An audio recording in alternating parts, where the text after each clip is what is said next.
Only 250 cattle yarded today. Yardings are still low with the weather being so good and no cattle about. Only about 15 or 20 cows yarded. They were making from 242 through to 296. Yeah, not too bad. Job's pretty strong. Yeah, trade cattle down here today again, very, very strong. Trade cattle weighing up, sort of that 400, 420 kilos, making from $4.40 up to $4.78. Very strong market here again today. Yeah, feeder steers here today, there's a good supply of them, and they were making a bit of money. Feeder steers are probably 10 to 22 cents a year. These steers here are making $4.40 to $4.70. Pretty strong feeder market. Yeah, light restocker steers here today, we're getting a fair bit dearer with the better season.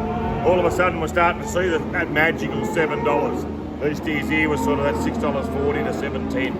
Starting to come about at that 200 to 240 kilos. Nice run of restocker heifers here today. Restocker heifers making from 420 to 520. These ones here made 4.82 cents, coming up about 16.20. 8 bulls here for sale. Bulls topped at $3.11.